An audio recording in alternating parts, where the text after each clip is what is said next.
Salam aleikum, shalom, boa tarde, boa noite, bom dia, não sei que hora você vai estar vendo esse vídeo. Estamos aqui mais uma vez, a divulgar o verdadeiro ensino da verdadeira religião de Deus. Monoteísmo racionalista, pregamos agora só o monoteísmo puro e simples. E desta feita, meus amados irmãos, nós vamos fazer aqui um pequeno estudo sobre os evangelhos. Como é que foi compilado os evangelhos, de que maneira? Porque no meio religioso aí, é dito que não tem adulteração, não tem nenhuma manipulação, não tem contradição. Mas se você for mesmo fazer um estudo, como muitos acadêmicos já fizeram esses estudos sobre a Bíblia, vai ver que é totalmente ao contrário, A Bíblia não tem nada de sagrada, assim, da maneira que os religiosos falam. Foram livros escritos por pessoas em épocas, em contextos diferentes. E vamos ver aqui um pouco dessa questão. Vamos falar aqui sobre os 4 evangelhos. Se realmente é isso tudo que a religião prega aí, Vamos fazer aqui um apurado, Os 4 evangelhos conhecidos como de Mateus, Marcos, Lucas e João são encontrados no Novo Testamento da Bíblia. Eles foram escritos entre 70 e 115 depois de Cristo, décadas depois da partida de Jesus, e estão baseados em documentos dos quais não há nenhum rastro. O Evangelho segundo Marcos foi o primeiro escrito em Roma, pelo menos 40 anos depois da partida de Jesus. O Evangelho segundo Mateus foi escrito em grego, aproximadamente 90 depois de Cristo. O Evangelho segundo Lucas foi escrito também em grego, por volta de 80 depois de Cristo. Esses 3 evangelhos são conhecidos como evangelhos sinóticos, porque foram originados dos mesmos documentos perdidos a que nos referimos antes. O Evangelho segundo João, vamos dar uma paradinha aqui para vermos essa nota. Por certo que João não se encontrava entre os discípulos de Jesus. Segundo a Enciclopédia Britânica, o Evangelho segundo João é definitiva e indubitavelmente uma invenção. Por outro lado, a introdução da Bíblia Católica afirma com toda força que, com o passar dos séculos, os copistas foram agregar às Sagradas Escrituras passagens que não formavam originalmente as mesmas e que, em consequência disso, chegaram à tipografia manuscritos repletos de todo tipo de corrupção. Do mesmo modo, na introdução da edição revisada de King James Bible, obra coletiva de 32 teólogos cristãos, ratificada por 50 órgãos de consulta, lemos: ainda essa edição da King James tem graves defeitos, e esses defeitos são tantos e muitos graves. No entanto, é profundamente diferente dos anteriores. É neste evangelho escrito entre 110 e 115 depois de Cristo que a divindade e pré-existência de Jesus foram afirmadas, embora Jesus jamais tenha dito tal parecido. Os evangelhos foram escritos depois da divisão dos discípulos em diferentes tendências para dar suporte teórico às necessidades práticas da comunidade, embora procurassem baseá-los em relatos transmitidos pela tradição. O certo é que, servindo aos interesses particulares de seus autores, não se empenharam em manter a mensagem original livre de adições, cortes e manipulações. O Alcorão afirma claramente, e hoje, 14 séculos depois, um grande número de teólogos cristãos assim o reconhece. Cabe ressaltar que esses quatro citados não foram os únicos evangelhos compostos nos séculos seguintes a partir de Jesus. Havia outros como o Evangelho de Jacó, o de Pedro, de Tomé, o de Filipe, de Barnabé e outros. Os Evangelhos dos Hebreus, por exemplo, compostos na mesma língua falada por Jesus e pelos habitantes de Nazaré, nega a divindade de Jesus e considera um grande profeta de Deus, Alá. Não mais que isso. Nos 400 anos que seguiram a partir de Jesus, os evangelhos segundo Marcos, Mateus, e João, Lucas e João foram incluídos nos textos principais que compõem o corpo da Bíblia. A Igreja os declarou canônicos e os restantes heréticos. Desde então, esses 4 evangelhos foram considerados a palavra de Deus. Mesmo assim, isso não foi obstáculo para que continuasse fazendo alterações. Como resultado, os evangelhos canônicos se encontram modificados. É evidente, como se explica que 2 a cada 3 edições são diferentes e contraditórias às anteriores. Entre os muitos fatores a serem considerados em análise do grau da autenticidade e fidelidade da mensagem original dos 4 evangelhos canônicos, se encontra os seguintes. Primeiro, não existe nenhum rastro do evangelho original revelado por Deus, Alá, a Jesus, mencionando tanto no Alcorão como nos evangelhos conservados. Vamos ver a nota número 5. Deus, Alá, diz: enviamos Jesus, filho de Maria, corroborando a Torá, que o precedeu, e lhe concedemos o Evangelho, que encerra orientação e luz, corroborante do que foi revelado na Torá e exortação aos tementes. Alcorão 5,46. E em Marcos, da Bíblia 14:29, lemos: em verdade vos digo que em todas as partes do mundo onde este evangelho for pregado, também o que ela fez será contado para sua memória. Em verdade, quem quiser conhecer o verdadeiro ensinamento de Jesus, deverá recorrer ao Alcorão. Segundo, perdidas foram as primeiras compilações dos ensinamentos de Jesus, registrada por escrito, muito tempo depois de sua ascensão aos céus. Terceiro, os evangelhos que foram escritos em 70 e 115 anos depois dos acontecimentos se baseiam em documentos perdidos cujo conteúdo foi submetido a notáveis manipulações. Quarto, nenhum dos autores dos evangelhos conhecidos viu Jesus, ouviu de viva voz suas palavras ou foi testemunho ocular do que foi narrado. Quinto, os evangelhos foram escritos na língua grega, enquanto Jesus falava aramaico. Sexto, os evangelhos e a maioria das epístolas que hoje conhecemos foram sancionados no século IV depois de Cristo, concretamente no ano 325, por uma minoria do Concílio de Nicéia, antes do ano 325 depois de Cristo. Os evangelhos, sem qualquer autoridade canônica, foram alterados por copistas de diferentes seitas e pequenos grupos cristãos, de acordo com seus interesses e caprichos pessoais. Sétimo, a maioria dos textos que integram o que hoje conhecemos como os evangelhos deve-se aos escritos de Paulo e seus discípulos.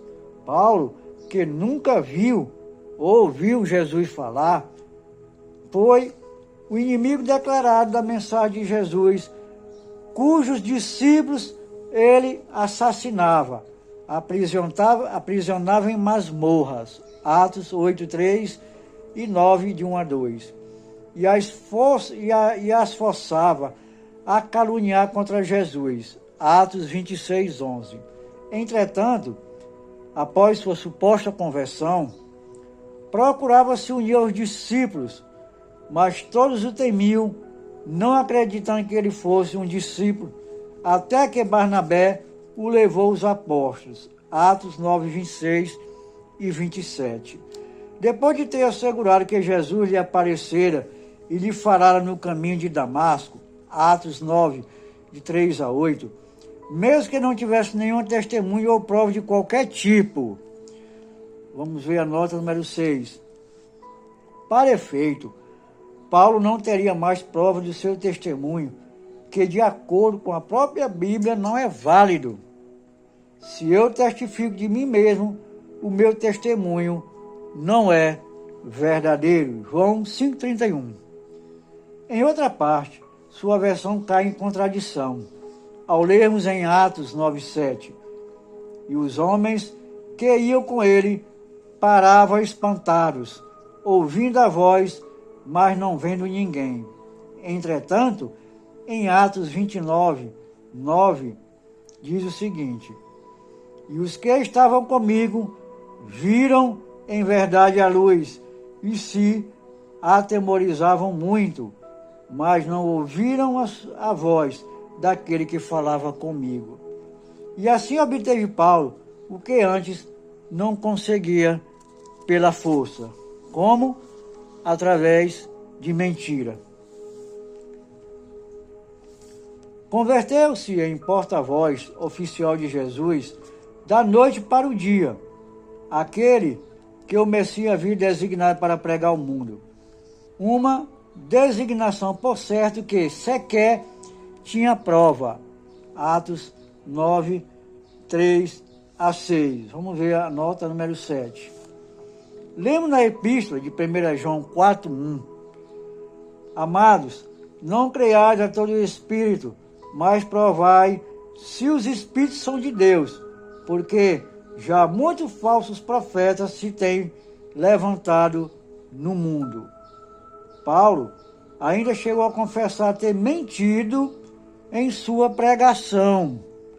Mas se pela minha mentira abundou mais a verdade de Deus para a glória sua, porque sou eu ainda julgado também como pecador. Romanos 3,7.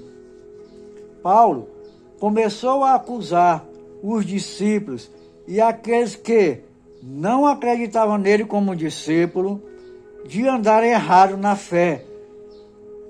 Timóteo 6, 20 a 21. Até de Barnabé, que havia sido tão bom para ele, disse: fui induzido a usar da mesma dissimulação. Gálatas 2, 13. Para completar o círculo, Paulo deu a si mesmo o direito de propagar ideias contrárias aos ensinamentos de Jesus, que não viera senão para completar as leis divinas. Atos 21, 20 e Romanos 7, 6. Vamos ver a nota número 8. Paulo fez tudo o que estava a seu alcance para atrair quantos seguidores fosse possível, inclusive se para isso tivesse que ir contra os verdadeiros ensinamentos de Jesus, ou prejudicá-los, pois devemos salientar que nunca o Messias consentiu que a vaidade se sobrepusesse à verdade. Em Coríntios 9, 19 a 23, Paulo confessa: porque, sendo livre com todos, firmes servos de todos, para ganhar ainda mais, e firme como judeu para os judeus, para ganhar judeus, para os que estão debaixo da lei, como se estivesse debaixo da lei, para ganhar os que estão debaixo da lei, para os que estão sem lei, como se estivesse sem lei, não estando sem lei para com Deus, mas debaixo da lei de Cristo, para ganhar os que estão sem lei. Firme como fraco para os fracos, para ganhar os fracos. Firme tudo para todos, para por todos os meios chegar a salvar alguns. E eu faço isto por causa do Evangelho, para ser também participante dele. Inclusive, e quando Paulo queria ir ao povo, os discípulos não permitiram. Atos 19, 30. Não surpreende, pois, que afirmava que todos os da Ásia se afastaram de mim. 2 Timóteo 1,15. Ninguém me assistiu em minha primeira defesa. Antes, todos me desampararam. 2 Timóteo 4,16. Oitavo, os mais antigos manuscritos bíblicos conservados são o Códex Vaticanos, o Códex Sinaíticos e o Códex Alexandrinos. Todos eles fechados entre o século IV e o século V depois de Cristo. Não é possível estabelecer com exatidão as trocas introduzidas nos evangelhos antes disso, sempre levando em conta por supostos que a linguagem dos evangelhos era o grego, enquanto Jesus falava o aramaico. Número 9. As discrepâncias que se observam nos manuscritos conservados do século IV e V depois de Cristo são muito notáveis em diversos pontos. Vamos ler a nota número 9. Certos teólogos cristãos demonstram com satisfação a existência de centenas de manuscritos diferentes dos evangelhos. Mas qual o valor deles se não há entre eles dois que sejam iguais? Número 10. Os evangelhos e as epístolas contêm muitos erros e contradições. Vamos ver a nota número 10. Os inúmeros erros contidos na Bíblia levaram Robert Kerr Zeller, em sua obra A Autenticidade da Bíblia Sagrada, sustentar com a maior contundência que não há livro na história da humanidade que tenha sido objeto de tanta alteração e manipulação. Isso contrasta com a opinião de William Moody sobre o Alcorão.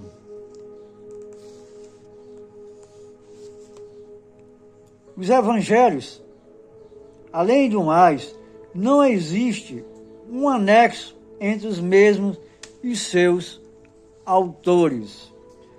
Com tudo isso, dispomos de prova mais do que suficiente para assegurar de maneira categórica que o evangelho original de Jesus, tal e como foi revelado por Deus, Alá, não é que chegou até nós.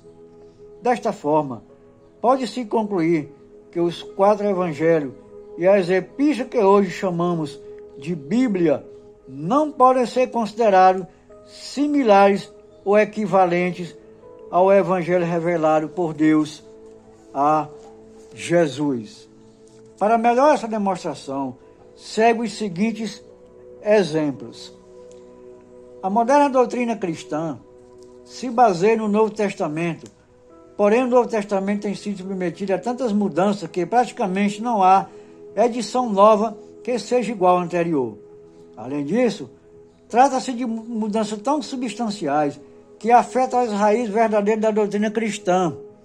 Por exemplo, as 2 únicas referências evangélicas à ascensão de Jesus aos céus foram suprimidas.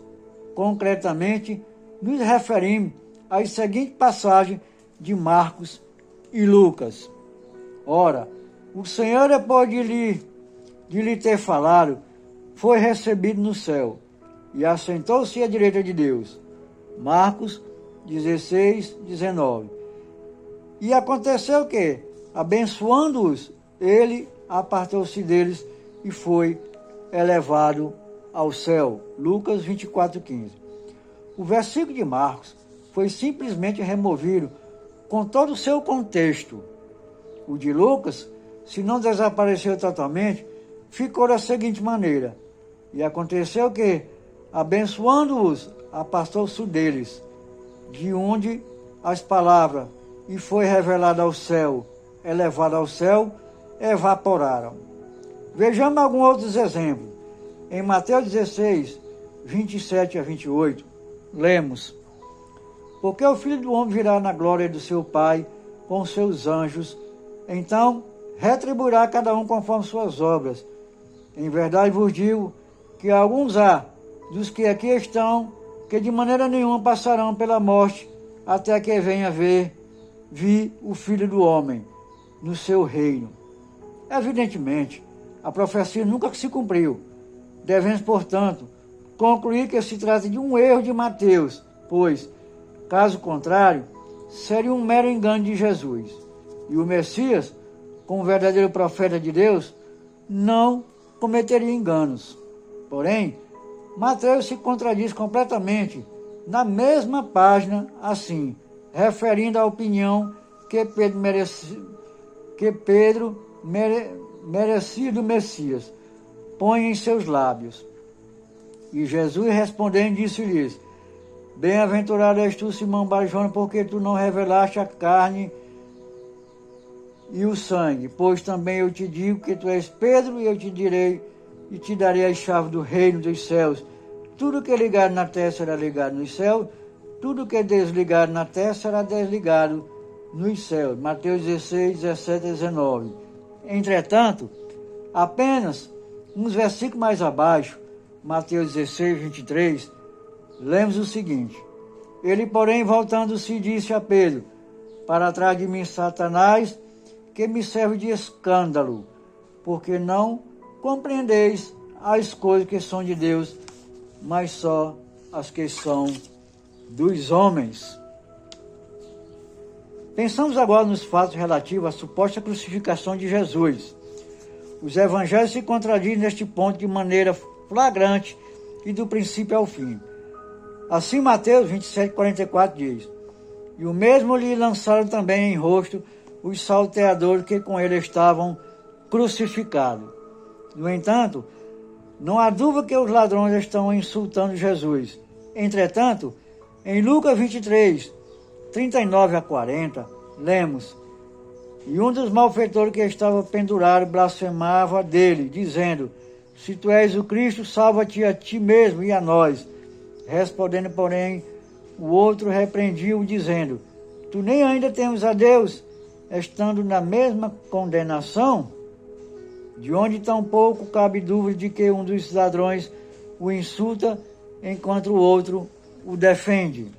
Enfim, os erros e contradições são inúmeros e não são somente encontrados no Novo Testamento, mas também no Antigo Testamento. Vamos ver a nota do número 11. O mesmo Concílio Vaticano II, de 1962 a 1965, admitiu a existência de erros no Antigo Testamento. Por exemplo, em 2 Reis 11, 26, lemos: era Acasias de 22 anos de idade quando começou a reinar. O que contradiz 2 Crônica 22, 2, que afirma: era da idade de 42 anos quando começou a reinar. Outro exemplo é 2 Reis 24, 8. Tinha Joaquim 18 anos de idade quando começou a reinar e reinou 3 meses em Jerusalém. Enquanto em 2 Crônicas 36, 9, lemos: tinha Joaquim a idade de 18 anos quando começou a reinar e reinou 3 meses e 10 dias em Jerusalém. Em outro, 2 Samuel 6, 23, afirma: e Mical, a filha de Saul, não teve filhos até o dia da sua morte, o que contradiz 2 Samuel 21:18, mas tornou um rei os 2 filhos de Rispa, filha de Aia, que tinha tido de Saul, a Armoni e Mefibosete, como também os 5 filhos da irmã de Mical, filha de Saul, que tivera de Adriel, filho de Bezalai, Mealatita. Mical morreu sem filhos, ou deu à luz a 5. Para resolver a incongruência, o nome Mical, que aparece tanto no King James como das Testemunhas de Jeová, tem sido substituído pelo de Merab. Também, o Antigo e Novo Testamento se contradiz, por exemplo, no que diz respeito ao ver Deus, Alá. Assim, 2 João 1,18 diz: Deus nunca foi visto por alguém. O que se confirma na Epístola de 1 João 4,12. No entanto, é completamente contraditório em Gênesis 32:30, de onde Jacó afirma ter visto Deus cara a cara. Tenho visto a Deus face a face, e a minha alma foi salva. Êxodo 32:11 diz que o Senhor falou a Moisés cara a cara, com quem mantém uma amigável conversa com um amigo, e também Êxodo 24:9-11, e subiram Moisés e Arão, mas viram a Deus comerem e beberem. E outro exemplo mais, em João 3,3 lembra: ora, ninguém subiu aos céus, senão o que desceu do céu, o Filho do Homem que está no céu. Porém, Gênesis 5:24 afirma: e andou Enoque com Deus, e não apareceu mais, porquanto Deus para si o tomou. E 2 Reis 2:1, sucedeu que, quando o Senhor estava para levar Elias no redemoinho ao céu, esclarecendo o assunto, então só Jesus subiu ao céu, ou Enoque e Elias também? Tudo isso sem contar que existem inúmeras versões diferentes do Antigo Testamento, a hebraica, a grega, conhecida como Septuaginta, e a samaritana, por exemplo, sem contar com uma boa parte dos verdadeiros autores do livro que compõem o Antigo Testamento, nos é completamente desconhecido. Assim se confirma, sem entender mais a introdução da versão francesa da Bíblia, em que lemos: os diferentes livros que compõem a Bíblia são obra, em sua maioria, de autores reconhecidos como a voz de Deus entre os seus, porém muitos dos quais permanecem no anonimato. O Islã, em sua postura rigorosamente justa, mantém que na Bíblia se mesclam verdade e falsidade, e o critério para distinguir ambas não é outra coisa senão o Alcorão Sagrado e a Suma do profeta Muhammad. Em definitivo, quando a Bíblia está de acordo com o Alcorão e a Suma, será tida como certa, e ao contrário, quando não estiver de acordo, será tida falsa. Se a Bíblia, por último, cita algo que nem o Alcorão e nem a Suma menciona, então não acreditamos e nem desacreditamos. Crer plenamente na mensagem original revelada por Deus, Alá, a Abraão, Moisés, Davi, Jesus ou qualquer outro profeta, que a paz esteja com todos eles, é parte substancial da fé, e sem essa crença não se é muçulmano, um adorador do verdadeiro Deus, o verdadeiro Criador, nosso Pai Celestial. Muito bem, meus irmãos, ficamos por aqui, nesta breve ensinamento, provando pelas próprias escrituras da Bíblia que, sim, existe contradição na Bíblia Sagrada, adulterações e erro. E essa falácia que a Bíblia é sagrada não passa de uma mera conjectura, tá? Os adoradores do verdadeiro Deus, né, discípulos da verdadeira religião de Deus, acreditam naquilo que é a verdade, que o Criador nos transmitiu através dos seus profetas, incluindo Jesus e o nosso profeta mais contemporâneo, Mohammed. Que a paz de Deus e a paz de nosso Senhor esteja com todos nós e até uma próxima oportunidade, se Deus quiser.